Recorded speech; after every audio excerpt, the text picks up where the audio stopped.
Young rebel star Prabhas వరుస లైనప్స్తో బిజీగా మారిపోయాడు. గతేడాది 2 సినిమాలతో ఫ్యాన్స్ ముందుకు వచ్చాడు ప్రభాస్. ఆదిపురుష్ డిజాస్టర్ ట్రాక్ వచ్చినప్పటికీ కలెక్షన్లు ఓ రేంజ్లో వచ్చాయి. ఇక గత డిసెంబర్ చివరిలో వచ్చిన సలార్ బాక్సాఫీస్కి ముచ్చెమటలు పట్టించిన సంగతి తెలిసిందే.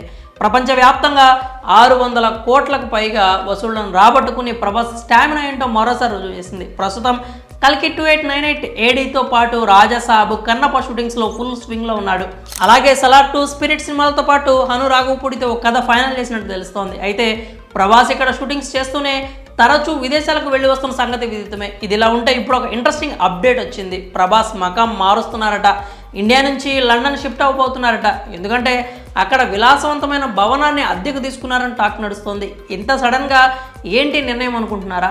కొన్నాళ్ల క్రితం ప్రభాస్ కాలికి గాయమైంది. ఈ నేపథ్యంలో లండన్లో ఆయన చికిత్స పొందుతున్నారు. అక్కడకు పలుమార్లు వెళ్ళి వస్తూ ఉన్నారు. దీంతోపాటు కొన్ని రోజుల పాటు పూర్తిగా రెస్ట్ తీసుకోవాలన్న ఉద్దేశంతో లండన్లో ఆ భవనాన్ని లీజుకు తీసుకున్నారని తెలుస్తోంది. దీనికి ప్రతి నెల 60 లక్షల రూపాయల అద్దె చెల్లించబోతున్నాడని టాలీవుడ్లో టాక్ నడుస్తోంది. అయితే గతంలోనూ ప్రభాస్ ఇటలీలో కొన్నాళ్ళ పాటు ఉన్నాడు. అక్కడ కూడా లక్షల విలువ చేసే భవనాన్ని అద్దెకు తీసుకున్నాడు. ఈ నేపథ్యంలోనే ఇప్పుడు కూడా లండన్లో భవనం అద్దెకు తీసుకుంటున్నట్లు తెలుస్తోంది. ప్రస్తుతం మరో 2 నెలల్లో కల్కి మూవీ రాబోతోంది. ఆ తర్వాత ఖరీదైన నివాసంలో రెస్ట్ తీసుకోనున్నారు. ఇక కల్కి సినిమా విషయానికి వస్తే మే 9న ప్రపంచవ్యాప్తంగా విడుదల కానుంది. ఈ మూవీలో ప్రభాస్ సరసన బాలీవుడ్ బ్యూటీ దీపికా పదుకొనె నటించింది. దిశా పటాని, అమితాబ్ బచ్చన్, కమల్ హాసన్, అన్నాబెన్ వంటి నటీనటులు యాక్ట్ చేస్తున్నారు. వీరితో పాటు దుల్కర్ సల్మాన్, విజయ్ దేవరకొండ, జూనియర్ ఎన్టీఆర్, నాని కూడా కీలక పాత్రలో నటిస్తున్నారని వార్తలు హల్చల్ చేస్తున్నాయి.